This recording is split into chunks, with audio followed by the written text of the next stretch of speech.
Most likely ba, or what are the chances that you would also still be part of the team of private prosecutors this time?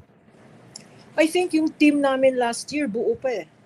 Mm. And I think it does make logical sense to tap all of the volunteer lawyers last year Mm. para kumonti yung learning curve. No?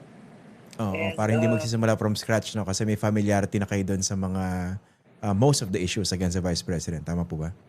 tama yon. And what was fortunate, what is a fortunate consequence of the delay, hindi nangyari sa 19th, nangyari sa 20th, mas magaling kasi lumabas ang evidence.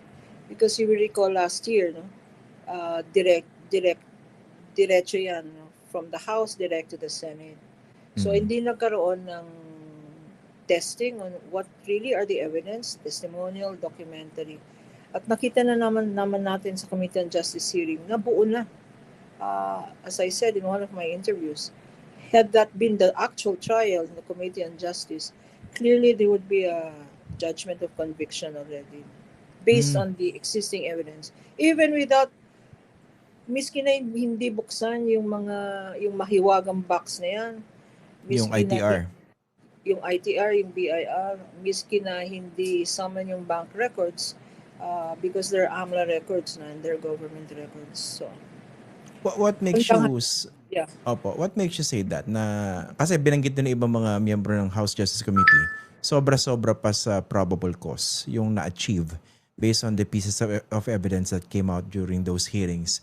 Pero sabi nyo, mukhang ano yan, kung yun na nga yung trial, sigurado, conviction yan. What made you say that? Because of the official documents. Last year, because direct referral yan by more than a third vote, there was no opportunity to summon witnesses. There was no opportunity to subpoena documents. That would have happened for the first time in the Senate. No?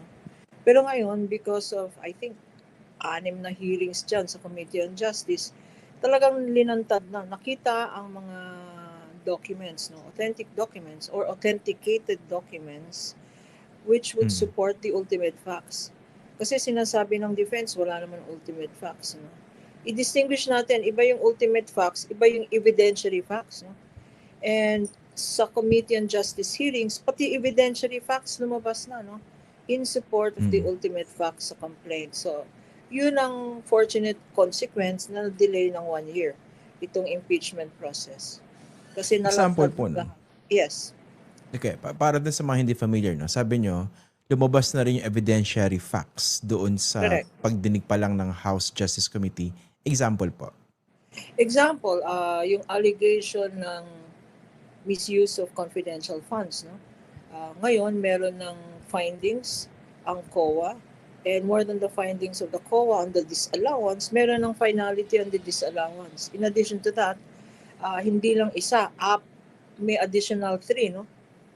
Na disallowance. And then, nabuo. Meron ng nabuong testimony ang Philippine Statistics Office, which we did not have last year. No? The testimony of the people from yung forensic study ng mga signatures. We did not have that last year. That would have been subpoenaed in the Senate trial. No? Yung issue ng AMLA. We also did not have that last year. No? That would have been subject of a subpoena. The AMLA, which is a recordal of the bank transactions for 19 to 20 years. No? So lahat yan lumabas. No? In this.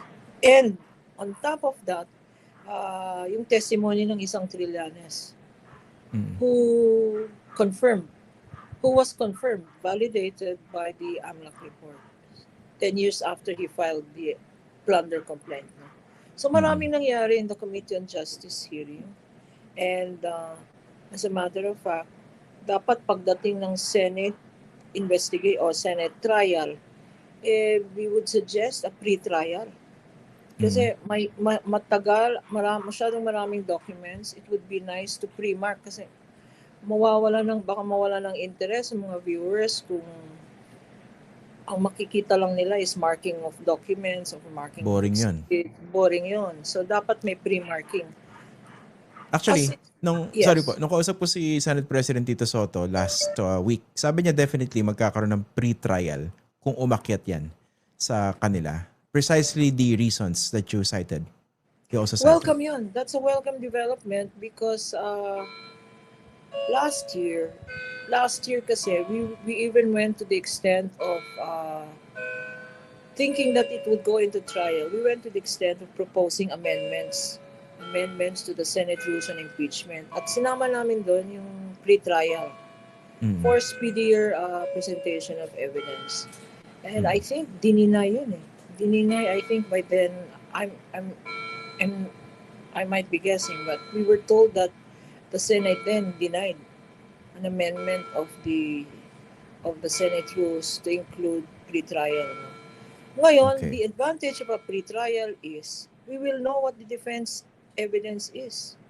They will be required now to say these are our exhibits, these are our documents, these are our witnesses, these are our experts. Required yan sa pre-trial. No?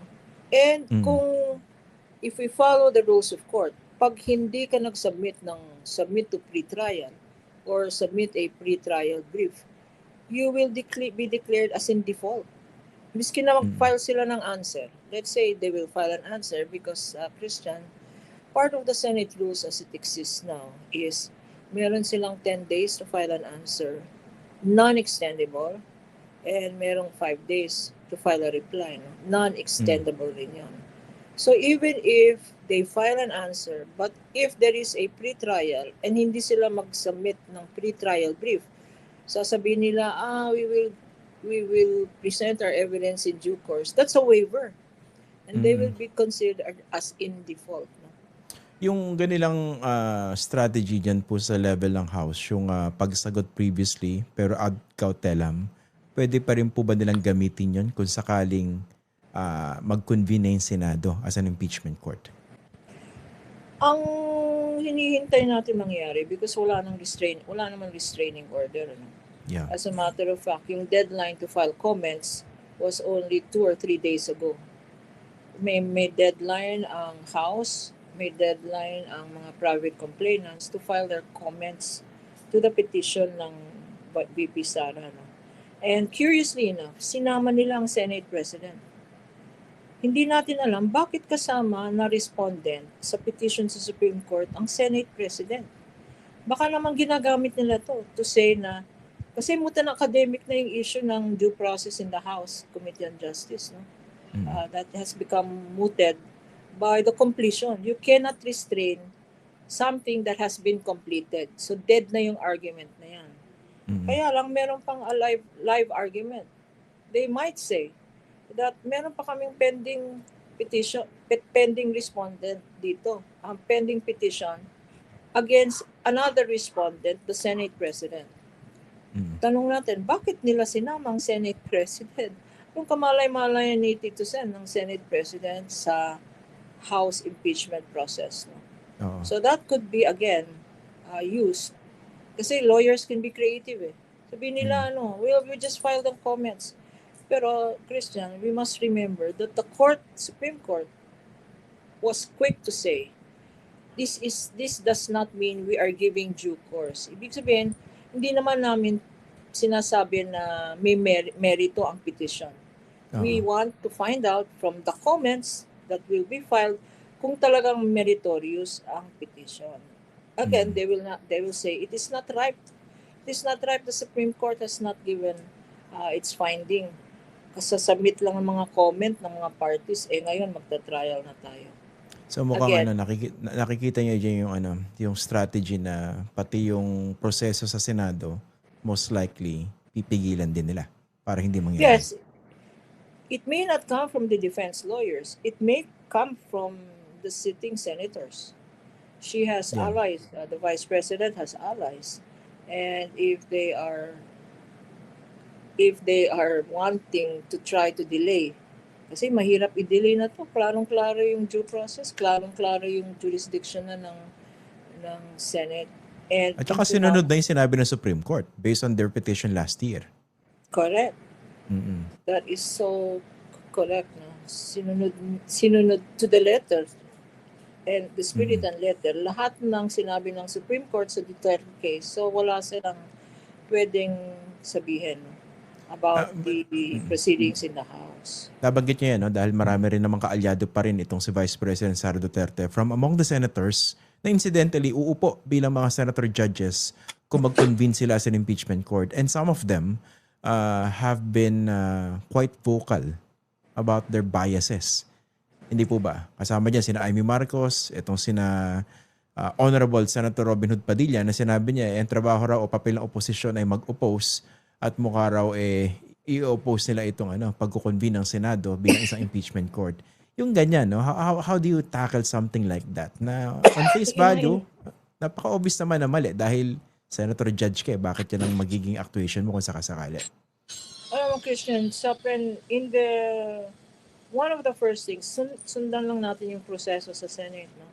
When it is transmitted to the Senate, it is received by the Senate President, who informs the House, we have received it. And then he will now convene immediately, according to him, he will now convene the impeachment court. One of the things that the impeachment court must do before they even approve the rules, kasi kailangan i-approve yung rules ng Senate impeachment court, no? To take an oath. Anong nakalagay sa oath, no? If we are to follow these existing rules, the oath says in no uncertain terms that the senator judges must act with political neutrality. Nakalagay doon. Meaning, no discrimination as regards party affiliation, etc. No? Hindi lang yan. In their actual oath, they say, they commit themselves to dispense impartial justice in accordance with the Constitution and the rules on evidence and the applicable rules. No? So dalawa yan, political neutrality and impartial justice. Ang problema, if this were an ordinary court, pag nakikita na yung bias niyan, sa ordinary court, pwede mag-file ng inhibition ang counsel. No? Kung may bias, no? Hindi natin alam kung pwedeng gawin ito. Because it can work both ways, no? Sasabihin ng mga pro-Duterte, why are you claiming that we are biased?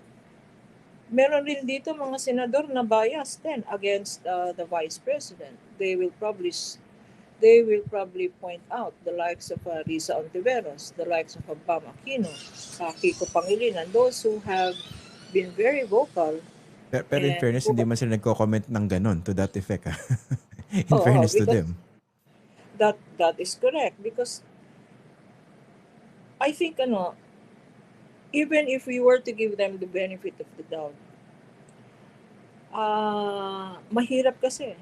If you were to look at the evidence alone, mahirap. And mahirap bumoto ng against the impeachment, against the conviction. Because they would be voting against their own self-interest na. Sila na ang i-judge ng taong bayan. Kung ang mga nanonood ng those who watch the impeachment proceedings in the House, na-convince na. Kanya nakita sa latest survey na bumaba ang results ng isang Vice President, Sara. No? Perhaps because she did not appear in the House Committee on Justice. So ang taong bayan nakikinig na at nanonood na ng mga ebidensya dyan. So in the end, the senator judges who will vote based on their own bias and their proclaimed loyalty to the Vice President or to the father of the Vice President, they themselves will be judged by the people. Re-electionist yung iba dyan. Or some of them would like to seek higher office. No? So